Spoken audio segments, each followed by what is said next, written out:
Hey, hi! Welcome to Someone Else's Movie, the original podcast where an actor, writer, director, or nebulous industry figure gives a little love to a movie they didn't make. I'm Norm Wilner, senior film writer for Now Magazine, and this is the other thing I do. My guest this week is Sugith Varughese, a veteran writer, director, and actor whose credits behind the camera include the original Fraggle Rock, Groundling Marsh, and Tailspinners, for which he won a Writers Guild of Canada award, and in front of it, shows like Little Mosque on the Prairie, The Strain, and The Girlfriend Experience, and feature films like 22 Chaser, Red Rover, Stealing School, and Little Italy. He's currently turning up in recurring roles on Kim's Convenience and Transplant, and he's just appeared in the new season of The Expanse, available on Amazon Prime Video. Sugith picked Galaxy Quest, the ingenious 1999 comedy about the cast of a beloved sci-fi series who find themselves on an actual interstellar adventure when aliens who believe the show was real enlist their help in a battle against a genocidal villain. Tim Allen, Alan Rickman, Sigourney Weaver, Tony Shalhoub, Daryl Chill Mitchell, and some nobody named Sam Rockwell starred alongside then-unknowns Enrico Colantoni, friend of the show, Rainn Wilson, Missy Pyle, Justin Long, and Jed Rees, and the result is a miracle, really. This is Someone Else's Movie. Galaxy Quest is, for me, a perfect movie. And it's perfect not because it's art. It is art on some level, but I'm not saying it's an art film or anything, but it is pure pleasure. And it's pure pleasure because it both respects and loves its characters and the audience watching the movie at the same time. Yeah. I can't remember whether I saw the film initially in the theater or it was a DVD rental. I wish I could say I saw it in the theater because it really is, a perfect movie for a movie theater experience.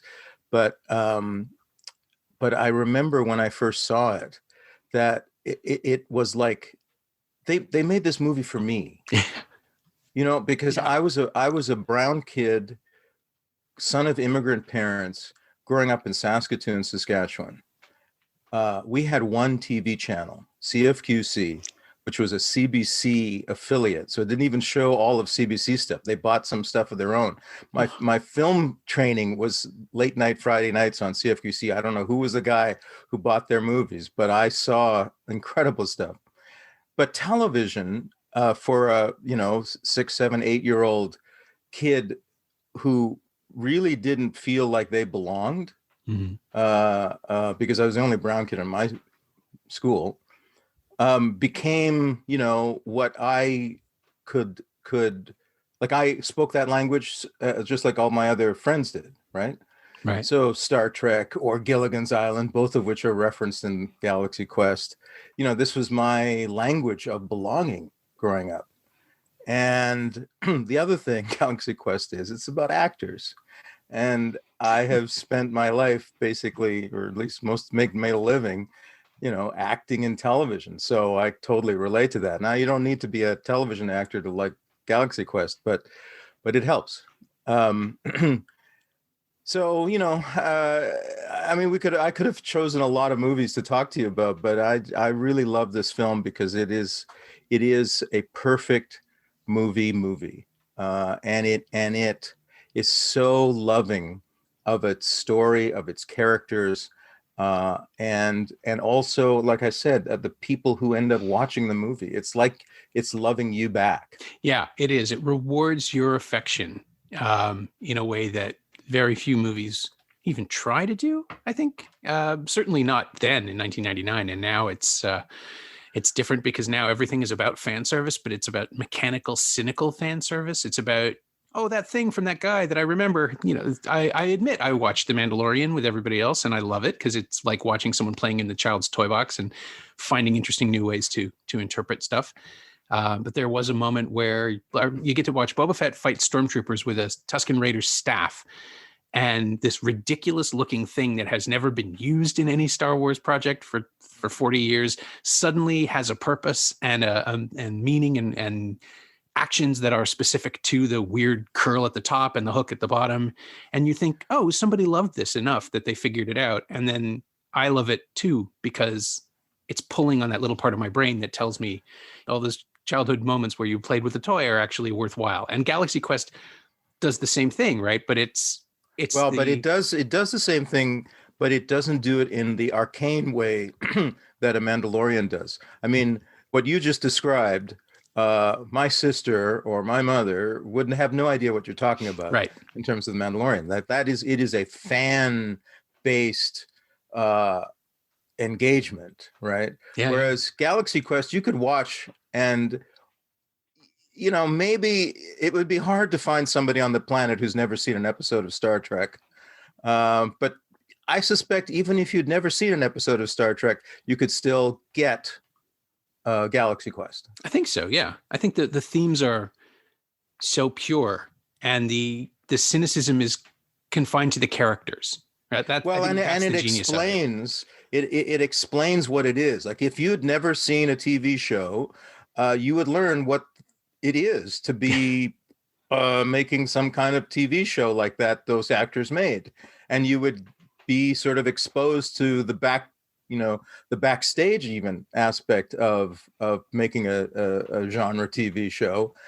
I think that's what's so beautiful about the film is that it actually is a homage to fandom without requiring you to be a fan. That's a good way to put it. It makes you a fan by the end of it too.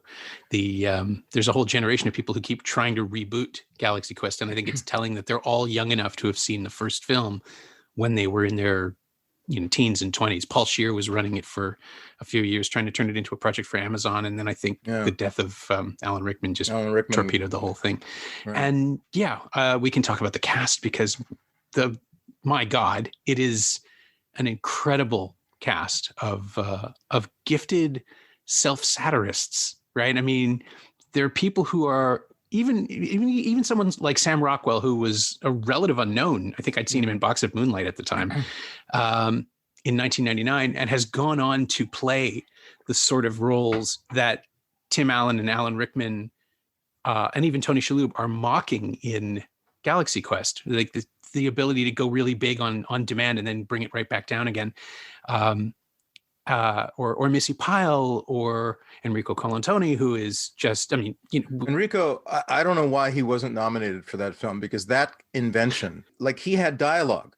He didn't have, I don't know what they had in terms of here's how a Thermian behaves, but I have a feeling that he'd had basically words and actions to go with. And he brought this creation of magnificence that nobody could tell you how to do that, and they all did it. In fact, I was reading about how they had a kind of Thermian boot camp for all of the actors in the background playing the Thermian, so to learn how to do all of that stuff. And it's a perfectly cast film, and it's a cast that is operating at the height of their power. And I don't even know if they knew that they were operating at the height of their power. It's like Tim Allen?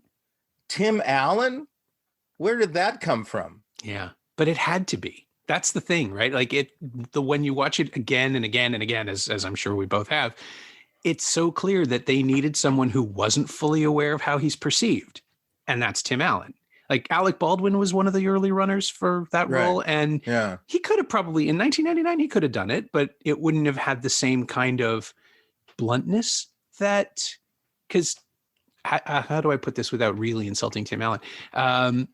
Alec Baldwin can play someone who's not terribly bright, but Tim Allen can inhabit someone who isn't aware of what other people think of him in a way that Baldwin can't, because Baldwin has still a bit of a thin skin and he's self-aware. If you can't get William Shatner, Tim Allen is a great substitute.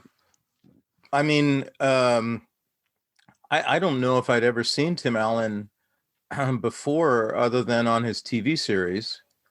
And so I just couldn't make the connection in terms of what he was doing on that and then being in Galaxy Quest. So it was perfect casting in that it was like watching the TV show Galaxy Quest, and you got, here were these actors who could never do anything else in their lives. Right? None of them ever have moved on to being in a movie or another TV show or another play. They are stuck playing these characters at mall openings. That's the story of their lives. Yeah. And it's a living, right? I mean, it's so magnificent in terms of its depiction of actors. And I love that about it, because it shows both the, cynicism of selling out, quote unquote, and the comfort of having a steady gig, and, Alan Rickman's character, I played Richard III, and, he's wearing he wears that thing on his head the whole movie. Yeah, I kept waiting for it to come off because he would declare himself, right? I mean, there's got to be a scene in the film where he tells people he's at home when Sigourney Weaver phones him and says, "What's going on?" He's still wearing it. I know. I kept thinking the first time I saw any imagery from the film before I saw the movie itself, there were shots of Rickman looking miserable in the Mokhtar hat in the head. And I kept trying to figure out if there was going to be some kind of a weird alien twist where they, you looked strange, so we fixed you. And they actually made that his head. So he would be better positioned to be Dr. Lazarus. Well, but see, here's the other aspect of the movie. The aliens are real. Mm-hmm. Right. So, you're right. Like it's like maybe at the end, you reveal that Alan Rickman really is. Oh, I see. That would work too. But why would he hide it at that point? He's just well, at that point, he doesn't have to hide it. Yeah, exactly. But he can just... that would have and it would have been the meta kind of payoff to everything that you've seen so far. Like the thing about the movie is that you realize, okay, the Thermians are real, and they've kidnapped these or asked these actors, because they don't understand the actors are actors, to save their planet from Saris. Saris, named for a film critic, of course. Of course. And the payoff to all of that through the film is that nobody questions, shouldn't we let NASA know about this? Like, shouldn't the Air Force be involved in any way? Like, there's a spaceship that's going to be crashing into the planet. Nothing. Like, it becomes the TV show. It's already homaging. Like, it's such a perfect. And I wonder, if they were conscious of all of this stuff, because it folds in on itself so beautifully that it almost feels like they didn't know what they were doing. They were just, winging it. There's something wonderful about thinking of it like that, because to have it, it's like when, in that moment when Tim Allen uses the communicator to contact Brandon, yeah. And said, Brandon. And he's the ultimate fan. He knows everything about the spaceship, even though it's all fake. And he says, Brandon, it's real. I knew it. And like there's something wonderful about that moment in the film, and it's also a theme of the film, right? Yeah, it's real. And it's such a, like, it almost brings tears to my eyes when he's so happy to find out that his obsession is actually worthwhile. Oh yeah, I did see the movie in the theater at a press screening at the Varsity 8, big old movie theater. We actually, because they did the aspect ratio trick theatrically, where it starts in 133, then expands to 185 for about 20 minutes, and then when Jason gets to space and sees the star field for the first time, it goes to scope and stays there. It goes to 235 or something. And we thought there was something wrong. We actually thought that the thing was stuck at that they hadn't closed the panels on the screen, and they said, no, it says that we have to do it this way.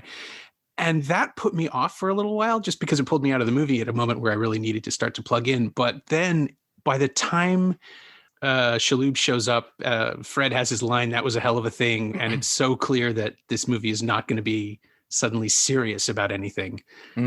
It just plugged in, and the "I knew it" line, that moment just brought, I guess it's 600 people to their feet. That was it. The theater exploded, and we all knew everything was going to be okay.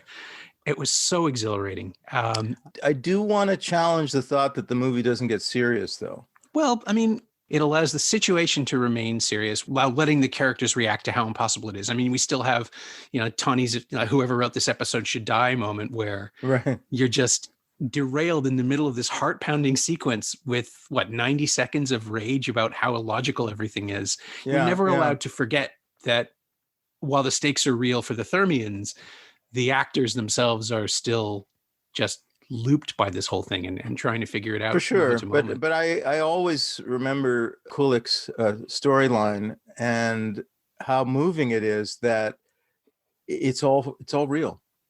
It's genuine. It's so genuine. And I find that it's so touching and so real and it's a culmination of story and performance. I was really moved by Rickman's decision to say, I am going to play this whole thing for real from start to finish. There's no, he wasn't mocking his character, and he was genuine, and it becomes so that the silliness doesn't undermine the emotion, and that's quite remarkable, I think. Yeah, the balance is incredible. The fact that you can have a film that contains that Colin Tony's amazing scene where he just plays the disbelief and shock and pain of Mathesar learning about acting and understanding what make-believe is, and somehow within 5 minutes just have Sam Rockwell make a goofy face or have Tony Shalhoub just cut through everything by being high and not reacting exactly at the right speed with everyone else. It is incredible. It's I had Enrico on the show maybe 4 years ago, and we were talking about Midnight Run, and there's a moment maybe 25 minutes in where he just says, do you mind if I talk about Galaxy Quest for a second? And I'm pretty sure you can hear me go, because it's incredible that role is funny and moving and sad, and that as you say, he contains the entire spirit of the film. And I've worked with Enrico. I know him, and boy, he's an actor. Yeah. Because if you meet Enrico and then see Galaxy Quest, you can't believe that the same person is now able to be that character. Yeah. It is such a transition, such a transformation. It's really a remarkable piece of acting.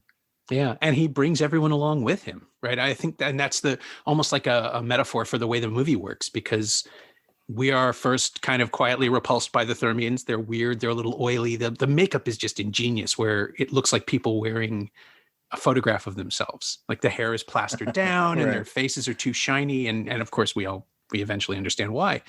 But the genius of the way he plays it, like he's a little too physically close to people and he's a little too happy. And you're just, of course, Jason doesn't want anything to do with these guys either, but he'll take the money. And it's the relationship between actors to fans and all the metaphors are just lined right up for us. And then it rolls into making them real, making them and realizing them in comic and tragic ways. Their fate. You end up caring about their fate. Of course. And it's not real, but it's real. Yeah. The wonderful thing about this movie is it does job one really well. And I think job one of any movie is to make you worry. Mm-hmm. That's what we go to movies. We go to movies to worry. We may not know that we're going to movies to worry, but if the movie doesn't make us worry, we want our money back, because Okay. that's what we're paying for. That's job one. I mean, how well it makes you worry, whether it's entertaining, whether that's taste, right? Those are all level 2, 3s, and 4s. But level 1 is this thing better make me worry. I got to worry. Whether boy meets girl, boy gets girl, cop finds robber, cop finds serial killer, whatever it is, the movie's got to make us worry. And this movie does that perfectly. It ticks that box off brilliantly, because it makes us worry about every single character. It makes us worry about what's going to happen next. And we're, reveling in the pleasure of that worry throughout the film, from one frame to the next. And that's why I think it's a perfect film, because it does job one really well.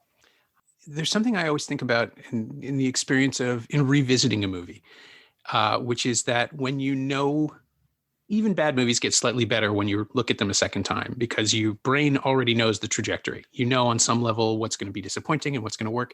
And the Galaxy Quest, and another one I always bring up in this way is Grosse Pointe Blank, which is films that find a tone so specific that you are convinced they're going to blow it. So I spent the movie on the edge of my seat waiting for them to blow the third act or figure out something.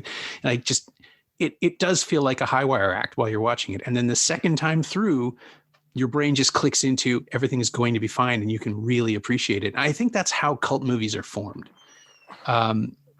And this is one of those movies. I mean, it wasn't terribly successful theatrically, but it was a monster on video because people kept discovering it and forcing it on people. It's a viral success. I don't even know. There's probably a marketing history in when the movie came out in terms of why it wasn't successful, because it should have been, right? It should have been. There's no reason why. I mean, it's commercial on every level, so it's not that. The other thing about this film, which is that every time I watch it, it's both I'm recognizing what I loved about seeing it the previous time, and I find something I didn't notice before. Yeah. And that's the great thing about a movie like this, is that it just rewards you every time you watch it with something new, because there's so much in every little moment that you miss the first time, and then it's there waiting for you when you watch it again. Yeah. Oh, well, you just rewatched it for this. So what was the thing you noticed this time? Was anything new to be appreciated? Oh,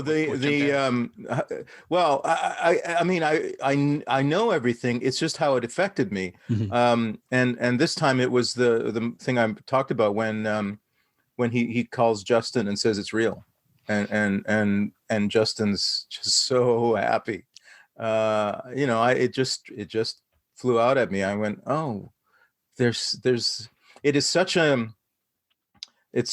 because at first when you start watching the film, you think that the fans are just weirdos, right? and this is a movie that's going to mock fans. The actors are the cool kids and the fans are the people they're exploiting. Yeah. And you think that's the dynamic that they're establishing. And to some degree that's true, especially off the top. At that moment, it all becomes one, the fan, the character, the actor, the aliens. It's the same. We're in the same story here, and it's just thrilling, and you realize how much respect that the movie has for the people it's appearing to mock. Yeah, for my revelation this time through was really paying attention to Tony Shalhoub and watching him pull back such an incredibly racist conception of that character. Tech Sergeant Chen. I mean, his character is named Terry Kwan, who's playing someone named Tech Sergeant Chen. Chen, yeah. And who is clearly intended to be Asian, but isn't. And when he affects Chen in the beginning and in the bookends, when we actually see episodes of Galaxy Quest, I somehow understand that Shalhoub is commenting on his own casting as a man of Lebanese origin. Absolutely. in multiple roles, and I've never thought of it before. I mean, it was just like, oh my god, that's awful. He went on record saying that he wasn't going to do it until he realized that it was a way to talk about the casting of David Carradine in Kung Fu. Of course it is. Just because he doesn't do it with prosthetics, he's just squinting and he's doing yeah. Ha! I did not know that, and that's of course it is. By the way, I worked with David Carradine in the reboot of Kung Fu. How did that go? And well, now that he's dead, I suppose I can talk about it.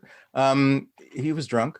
The whole and this was the first scene of the day we were shooting, I remember, and I was playing the very fey owner of a drag queen a nightclub, and so the scene had Carradine and there were like 4 or 5 characters in the scene, and it was a lot of zippy dialogue back and forth, and Carradine couldn't do it. It was the first scene of the day, and he was completely hammered, Wow. So we had to do the scene with his stand-in reading his lines. So it'd be boom, boom, boom, boom, wah, wah, wah. It was like, so they shot around him basically. And then they literally wheeled him in and leaned him up against a wall. And he did his bit and they shot that. And I realized, holy crap, this is why he's so good at this. He's completely drunk and he comes off as mystical. Right. Right. It was like, that actually explains a lot. It's like, that's how he did it. I mean, he wasn't an unpleasant, well, no, by the end of the night, he was screaming at the extras. Oh, man. Yeah. It wasn't, and the way the show ended was ignominious. So, yeah. I think he got clean by the end, though, when he was working with Tarantino. I think he'd fixed himself up. But I hope so. You want the redemption arc. I mean, you want it for the characters on this, on the real Galaxy Quest too, quote unquote real. But I thought that was very profound when Shalhoub talked about doing it as a way of making a, some kind of point on what Carradine, and you don't blame Carradine. He was cast. I mean, it was supposed to be Bruce Lee, and it became Carradine, and that was that time. And Shalhoub is really channeling that and making us look at that in a way that is both entertaining and somewhat disturbing, and that's what's great about it. Yeah, I wish I'd known that, because that would have changed. Not that I'm never going to watch Galaxy Quest again. I'll watch it and look for it now, but it's so interesting to see a movie. And again, like part of the context for this is that it was supposed to be DreamWorks' big Christmas picture. It was a film they pumped a lot of money into, and they developed it for a few years. This was back when DreamWorks was aggressively trying to do everything in every genre. I mean, this was like a year and a half after Saving Private Ryan came out. They were just throwing money at stuff. And it was going to be a Harold Ramis picture for a while, and then he left when Tim Allen was cast. Right. But that's how. Well, and he had a different. I remember reading about him too, saying that when he saw the film, he went, "Oh, now I get it." Yeah, and I would have loved to see what Ramis would have done with it. I think he would have been even more indulgent of the actors, but instead, it's Dean Parisot who made Home Fries, which was Vince Gilligan's movie that he wrote in film school. It's this whole weird combination of talents that. I don't know what I expected from it, but it wasn't much when I went in, because this was like the desperate DreamWorks Christmas sci-fi movie with Tim Allen in it. And then it turns out to be like a miracle. Yeah. I think they thought it was a turkey. I think they wrote it off and said, well, it's not the big budget. I mean, it had a budget, but I don't think it had the budget that, it was supposed to have as a DreamWorks. They went, oh well, let's shave it here and there, and in fact, that sort of makes it work. It does, right? Because if they'd had all the resources, it wouldn't be Star Trek. It wouldn't be the thing that we understand. When you go to the planet to get the beryllium sphere, it's good, but it's not the Avengers. It's not great. Yeah. It's not like really, and that's what makes it perfect, because it's consistent with the world of the movie. Even 5 years later, there would have been CGI backgrounds and they couldn't afford them. Right. And this is better.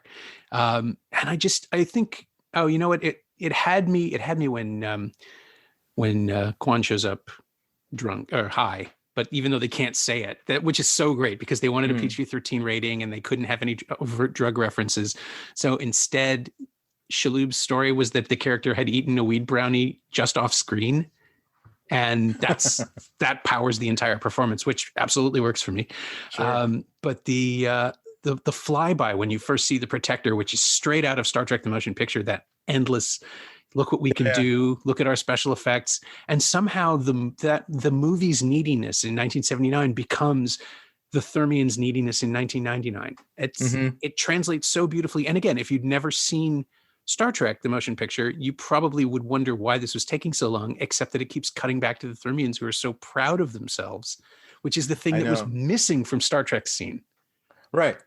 And then fixing the problems. And then the button is that Tommy can't get it out of the gate without scraping the hull.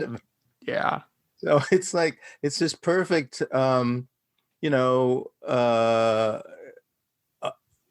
Like the setup and the payoff is really wonderful. And I love that. Movies to me, again, the way to make me stick with it is set me up and pay me off. Set up and pay off. Just if you do a series of setups and payoffs, I'm like snug as a bug. Yeah. And that is a perfect setup and payoff. You come in and say, here's the ship, and you get that homage to Star Trek the motion picture shot where that endless tracking shot of this huge spaceship that went on forever in the original movie. I remember the audience was almost oh no, I saw laughing. I saw it with an audience too. I must have been 11, but I remember people shifting in their seats. It's like this is really taking a while. Yeah. And so you go, okay, here we're doing that, are we? Okay, fine. And then they say, no, we're smarter than you. He's not going to get out of there without scraping a few tiles off the bumper. Yeah. And it's great too, because the one big leap of the concept, the biggest leap, is that these are the only people who can do this, because they've retrofitted the Thermians, who are brilliant engineers but terrible Imagineers, have retrofitted everything to their movements, to their voices, and as as Tawny points out, she has one job. It's telling the computer what to do. It's stupid, but she's going to do it. But at no point did they ever figure out that there might be a need for redundancies. The Thermians just didn't think that way, and so the movie commits to it so beautifully. With Daryl Mitchell again, he's the only one who can work the keyboards and the controls, because he made them up in the first place. Yeah. But at no point did the Thermians realize that they were programming it to him. So clearly they knew what they were doing. They understand it. And it's just, it hangs there. And the Thermians are created so simply and so perfectly that we never sit there and go, hang on, any of them can do it, because it doesn't matter. But you see, that's what's so great about it, is that that's why they're able to do it at the end. Mm-hmm. Yeah. It's all there for them. Yeah, we don't sort of need a lesson from Tommy to explain how to do it to them, because and none of that is explained. It's just, it's so respectful of the viewer's intelligence in putting two and two together, and at the same time, it rewards the viewer for understanding all those references. It rewards you for having watched the original Star Trek. It rewards you for having watched Star Trek: The Next Generation. It rewards you for having watched Gilligan's Island. Yes. It rewards you for watching. There's a moment which is pure 2001: A Space Odyssey, right? It rewards you for all of these things that you've done, in secret as a kid, that nobody, you don't get any, you get scolded for. Mm-hmm. Watching television. And becoming a fan, and all of those things, it rewards you and elevates all of that to something greater than, the sum of its parts. Yeah. And that is such an achievement. And I don't know how they pulled that off going into it. Like when they said, hey, we're going to write a movie about a bunch of actors on a stupid TV show who meet aliens. That's the pitch. Yeah. Right? Yeah. Well, it's not bad. It's not bad, but it's not Galaxy Quest. Galaxy Quest transcends its own pitch. Yeah. You could make a straight, at the time somebody was complaining, I remember very, very loudly, that, they should have just made this a Star Trek movie. And you can't. Because then you have the Orville. Then it would be the Orville. Yeah. Right? Well, that's it. Like every one of us has That's great. I love the Orville. But this transcends. What I'm saying is this transcends the thing that it's parodying. Exactly. Because every one of us has a specific sense of what Star Trek ought to be. Right. Like that's the problem with all the reboots and sequels and everything that follows. Like Star Trek Discovery over and over again is telling me that it has absolutely no idea what the world is. Right. That it doesn't even know Star Trek. Yeah, exactly. Yeah. Because it keeps throwing ideas out there and just blowing past them and the whole retconning thing. But Galaxy Quest is an unknown. We think we know it. As long as they get the tone right, we recognize the vibe, but we don't actually have any proprietary impulses over it. Like there is no version of Galaxy Quest that's not my Galaxy Quest, because there's only the one that we see. Mm-hmm. And you put your own, obviously the rhythms are there for Star Trek, and you can insert them and you can fill them in. But as you said, if you don't know Star Trek, you can still understand why Galaxy Quest is what it is in this world. Right. And that and that to me shows either incredible foresight or incredible respect or just dumb luck. I don't know. I think it's everything. I think it's all on the part of the filmmakers. It feels like there was just they caught lightning in a bottle and they didn't know they were fishing. Mm-hmm. Yeah, that's a good way to put it. It's a miracle. Maybe this gets a 4K edition. I want a better. The Blu-ray's nice, but I want a better transfer. So this kind of brings us to the closing question of the podcast, which is, what, if anything, and I really want to know the answer, have you borrowed yourself? Have you ever referenced or leaned on or just outright stolen from Galaxy Quest for your own work? I don't think I've had a chance to steal, but I'm in the current season of The Expanse, Mm-hmm. and that is one show that is both has a rabid fan base and also is like the coolest of the cool in terms of space shows. I can't tell you how thrilling it is to be on that set. Okay, well, so the first episode I'm in is episode 6, and it just started streaming. Mm-hmm. And I don't know if you watched it, but I played the new acting secretary general. I'm on the moon for the first time, and there's a reference to the low gravity. Yep. Well, I had to take 1/6 gravity training. The show provided 1/6 gravity training for me so that I would be able to pull that off. Honestly, and it was like, it's 2 hours. This guy showing me videos of astronauts in the International Space Station, telling me, being in low gravity does not mean you're underwater. You're not moving slowly, because he showed me the videos of the astronauts and they're like cycling really fast, because it's not that you're way down, you're lighter than you normally are. So, yeah, less resistance. Yeah, and so so that's really interesting to put on your special skills section of your acting resume. Low gravity training. That is kind of amazing. Yeah. So in a way, it's the antithesis of a Galaxy Quest, where they can go to a strange planet, walk out, and hey, there might not be air. and Shaloub says, seems fine. Yeah. So it's a different thing. But I thought of the difference in doing a show like The Expanse compared to Galaxy Quest, and there is a significant difference, I think, because Galaxy Quest is and I think that this goes back to when Star Trek was made. They were talking, Star Trek was a show, the original Star Trek was a show that was really about politics and character and themes, but it wasn't about science. Oh yeah. The science was, the sci of the sci-fi was not that strong. Now, the sci on The Expanse is enormous. Like it's almost scientifically accurate if we were 300 years ahead of where we are now. Yeah, there's an episode where just an unsecured piece of equipment becomes a terrifying, like, existential threat to a ship's crew, just because it's banging around in zero gravity. Yeah. I remember that. My heart was in my throat. Yeah, and even space travel, the distances, the time it takes, all that kind of stuff. There's no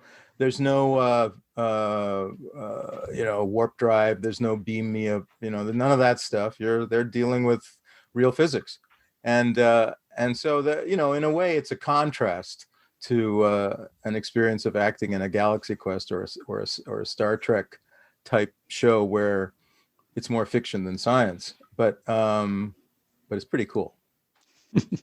I can imagine being informed by it. Well, yeah, I mean, you're look, when you're an actor, you're just happy to have a gig, and what I thought when I got the gig was, oh, I'll get to act with Sheree, who's one of the great actresses of our generation. That's good, but I didn't know I'd be taking gravity training. And now that I know that that's an aspect of the show, I've sort of watched the other actors. Oh, how good are they at it? Because apparently the leads are really good at selling low gravity when there is no low gravity. They're always gripping the ladders and all that stuff in the space station. So it looks like, they're using sort of gymnastic moves to sell the the low gravity. Oh, I mean, yeah. if you watch what I did, I basically gripped the arms of my chair the whole time in my scene, and people think that's because my character's really scared, which he is, but I was trying to sell the low gravity. Nice. Now I get to rewatch every scene and look at it more closely. It's just, I love shows that are willing to commit to the depth, to the density, to actually making like the Belter's accents, things like that have just evolved independently within the world of the show, and that they had to Well, now I'll keep tell you a consistent. story about that. Sure. I've been doing those. I've been part of the Loop group for the series since the pilot. Oh, I didn't know that. The Loop group is the uncredited bunch of actors who come in and do all the background voices during post-production. And so, just to give you an indication of the care they put into the show, they brought us in to teach us Belter before we started, because when you're looping, you're improvising. You're improvising space talk. You're improvising, if it's a police station. I mean, I've done a lot of shows as a Loop group, whatever, and you're improvising, but we had to be able to improvise in Belter, and we didn't. Well, Belter, what's Belter? So they had this language invented prior to the show airing, or part of the show being shot, and they taught us the accent, they taught us some of the actual patois, and so that we used that for 5 seasons. We've invented whole storylines that are happening in the background that track through an entire season of shows. Right, exactly. That nobody hears, but it's the only way to keep it interesting. I'm just so fascinated by that, by the invention that has to happen, and the thing. And you're always using, if it's a like I used to do this cop show, and so it was the same group of background cops. So I would do the same guy every episode, right. And so there's a whole storyline that happens between my guy and the other. And nobody hears it, but it would. I always said, if they bring down the mix of the leads and bring us up, it's just as good. And then I got to be on the show, which was really even better. My thanks to Sugith Varughese, who you can see right now in the new season of The Expanse on Amazon Prime Video. Next Tuesday, he'll be back in CBC's Kim's Convenience, and later this year, when Transplant returns to CTV, he'll be there too. You know what? I like all of those shows. You should check them out. You can find Sugith on Twitter at Sugith Varughese, all one word, and you can find Galaxy Quest on Blu-ray and DVD from Paramount Home Entertainment. It's also available on Apple TV and Google Play, and apparently it just turned up on Tubi. As always, you can find me on Twitter at Norm Wilner and elsewhere on the internet at nowtoronto.com, where I'm hosting a bunch of podcasts these days. And in fact, if the schedule holds, today's episode will be my conversation with the cast of Kim's Convenience. So go check that out. And you can find this podcast on Twitter at Semcast, SEMcast, and on the web at someoneelsesmovie.com. Our theme song is by The Last Year. If you like it, or the show in general, please say so. Leave a review on Apple Podcasts or Google Podcasts or wherever you've been enjoying us. Every little bit helps. It truly does. And check out the other shows on the Frequency Podcast Network while you're there. Stay inside, watch movies, wear a mask if you go out. I'll see you next time.